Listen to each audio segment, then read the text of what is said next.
तेज बारिश के बाद देहरादून के माल देवता इलाके में बरसाती नदियां जबरदस्त उफान पर आ गई हैं। उफनती नदियां टिहरी जिले से होकर देहरादून में आती हैं और नदियों का तेज बहाव किसानों के खेतों को काफी नुकसान पहुंचाता है। वहीं कहीं कहीं सड़कों को भी अपने साथ ले बह गई है।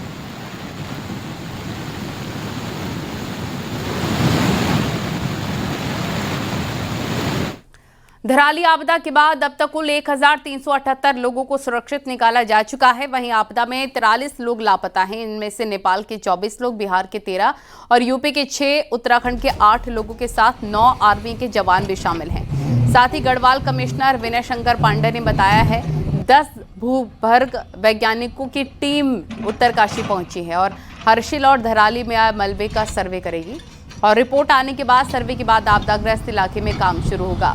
वहीं हर्षिल में बनी झील को लेकर बताया कि यूजेवीएनएल और सिंचाई विभाग की टीम ने झील से पानी निकालना शुरू कर दिया है।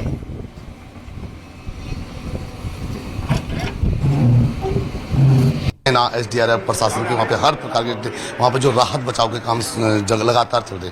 हमारे साथ गढ़वाल आयुक्त हैं। सर, आप भी यहाँ पे शुरू दिन से कैंप लगाए बैठे सर, किस तरीके से, क्योंकि आपदा बड़ी गंभीर थी, भले ही मिसिंग का आज आपने डेटा भी रिलीज किया सर, क्या कुछ आप आगे जाने? देखिए, पूरे ऑपरेशन के बारे में आप सभी को पता है कि हमारा जो मेजर काम था लोगों का इवैक्यूएशन, वो हमारा पूरा हो गया। विद्युत व्यवस्था बहाल हो गई, वहाँ पर मोबाइल नेटवर्क हमारे चालू हो गए हैं। रोड की कनेक्टिविटी भी कल शाम तक हमें पूरी उम्मीद है कि जो वैली ब्रिज टूटा था उसको हम लोगों ने रिस्टोर कर दिया है और कल शाम तक हम रोड से भी कनेक्ट हो जाएंगे अच्छी तरह से।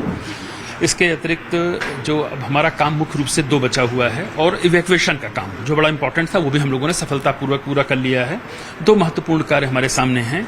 एक, लोगों का पुनर्वास और राहत पैकेज उनके क्या होंगे, उसके लिए सेक्रेटरी रेवेन्यू की अध्यक्षता में कमेटी गठित की गई है। माननीय मुख्यमंत्री जी ने इसकी घोषणा की थी, वो कमेटी आज पहुंच रही है।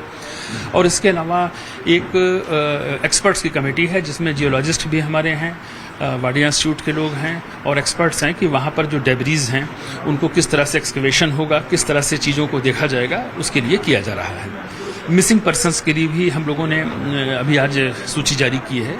हमारे 43 मिसिंग पर्सन्स हैं जिसमें करीब 9 लोग धराली के हैं और उसमें से 1 डेड थे, तो 8 मिसिंग हैं और 5 हैं आसपास के इलाकों के, 9 सेना के लोग हैं और बिहार के 13 हैं, यूपी के 6 हैं।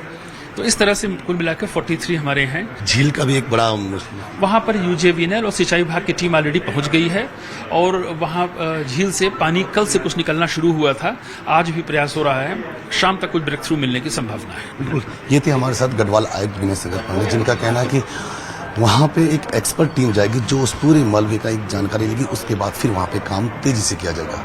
कैमरा सहयोगी जगदीश सुप्रेती के साथ न्यूज़ 18 उत्तरकाशी। उत्तरकाशी के धराली में एक वक्त था जब बाजार में भीड़ भाड़ रहती थी, क्योंकि चारधाम यात्रा का ये अहम पड़ाव होता है। लेकिन अब यहाँ सिर्फ मलबा है। सभी होटल और होम स्टे मलबा आने से गायब हो गए हैं। फिलहाल लोगों की तलाश अभी भी की जा रही है। देखिए सीधे धराली में जहां आपदा ने तबाही मचाई, वहां से हमारे सहयोगी की रिपोर्ट। तरह से आपदा आई थी, उसके बाद अभी भी लगातार एक तरफ रेस्क्यू ऑपरेशन जारी है। एसडीआरएफ की टीम काम कर रही है, एनडीआरएफ की टीम काम कर रही है। वहीं जो आज पानी का स्तर है भागीरथी नदी का, वो देख सकते हैं थोड़ा सा बड़ा है, लेकिन अगर आप दाहिनी तरफ, अगर मैं अपने विजय नसीब से कहूँगा, ये देखिए, ये सब मार्केट का एरिया था।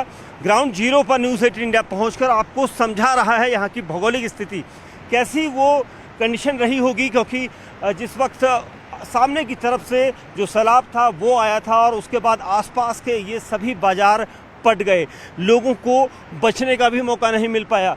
कुछ लोगों ने अलग अलग एंगल से, जो ऊपरी हाइट में थे, उन लोगों ने वीडियोस ज़रूर बनाए थे, जिसकी वजह से ये पता चल पाया कि कैसी स्थिति थी। और इसी वजह से अभी भी जो कंडीशन है वो इसी तरह से बदस्तूर जारी है। आप देखेंगे यहाँ पर लगातार अधिकारी जो हैं लगातार मुआयना कर रहे हैं। कोशिश यहाँ पर यही है, क्योंकि एसडीआरएफ की टीमें यहाँ पर लगातार काम कर रही हैं और उसके बाद एसडीआरएफ के जिम्मे ही यहाँ पर की सारी जिम्मेदारियाँ हैं कि किस तरह से यहाँ पर रेस्क्यू ऑपरेशन देखा जाए। कहीं कोई अगर यहाँ छिपा हो या कोई बचने की कोशिश करने के लिए किसी दूसरी जगह पर घुसा हो, उसको यहाँ पर तलाशा जाए। किसी भी सूरत में कहीं से कोई आवाज़ आए तो उसको लेकर यहाँ पर ये तैयारियाँ पूरी की जा रही हैं। आप देख रहे होंगे, ये देखिए इस तरफ कंडीशंस दो है, अभी भी इस तरह के हालात हैं क्योंकि सड़कें टूट चुकी हैं, जिसकी वजह से जो जेसीबी या क्रेन जिनकी तादाद यहाँ ज़्यादा होनी चाहिए थी वो नहीं पहुँच पा रही है। हालांकि सरकार ने जो पुल आज लिमछा गाड़ वाला था उसे खोलने की पूरी कवायद की है ताकि वो खुल जाए, लेकिन स्थिति यहाँ पर अभी भी खतरनाक है। आप देखिए क्या हालात रहे हैं, किस तरह का मंजर यहाँ पर रहा है, खौफनाक मंजर होगा, लोगों की चीत्कार चीख जो है यहाँ पर होगी। लेकिन अब यहाँ पर सब मलबा ही मलबा है। अब उन लोगों को तलाशने की मुहिम यहाँ पर प्रशासन की टीमें कर रही हैं। चाहे आप देखेंगे इस तरफ एसडीआरएफ के जो जवान हैं वो सब लगातार अलग अलग लोकेशन पर जाकर ये देख रहे हैं कि कहाँ पर क्या हो सकता है, क्योंकि परिस्थितियाँ बिल्कुल बदली हैं। अचानक यहाँ पर सारी परिस्थितियाँ बदली हैं और ये टीमें इस तरह से अगुवाई में, अधिकारियों की अगुवाई में सर्च ऑपरेशन कर रहे हैं कि जहाँ जहाँ सर्च किया जा सकता है वहाँ सर्च किया जाए, ताकि जो लोग अभी भी गुम हैं, लापता हैं, किसी की खोज खबर कहीं तो मिल सकती है। इसलिए ये टीमें अभी भी काम कर रही हैं। धराली में आई आपदा के बाद दूसरे राज्यों से लोग अपनों की तलाश में मातली हेलीपैड पहुंच रहे हैं। धराली में वेल्डिंग का काम करने वाले यूपी के 3 युवक लापता हैं और परिजन तीनों की तलाश कर रहे हैं। कई जगह रिपोर्ट भी लिखा चुके हैं। प्रशासन का कहना है कि धराली में लापता लोगों की तलाश की जा रही है। ना बंदे खाने खा रहे हैं, ना कुछ न कहीं। ये मुझे रिपोर्ट भी ना मिल रहा है। घर वाले अलग परेशान हैं, मैं खुद अलग परेशान है। बस यही चाहते हैं कि हमें भेज दो 2-3 बंदे बस। कहाँ के ये सर संभल के हैं, जो संभल के हैं ये बिजनौर के हैं सर। अच्छा जी। और कितने दिन से आप यहाँ हो? जी हमें 5 दिन हो गए सर। छठवां है आज? जी 6ठा दिन है आज। तो कोई इन्फॉर्मेशन नहीं दे रहे भाई ये लोग यहाँ पे। भाई या कोई मिस है उनका मिलाओ, भाई घायल व्यक्ति है ये आए अपनी पहचान कर लो तुम, या फिर कोई मृतक है उनकी पहचान कर लो, डेड बॉडी है जो भी है, कोई तो नोटिफिकेशन होनी चाहिए ना हमारे पास। हम देहरादून एम्स, इन्होंने बोला कि देहरादून एम्स में जाओ, ऋषिकेश जाओ, और जी क्या बोलते हैं और पीजीआई चंडीगढ़, जो भी जोलीग्रांट सर जगह होके आए हम, हमें कोई नोटिफिकेशन नहीं है।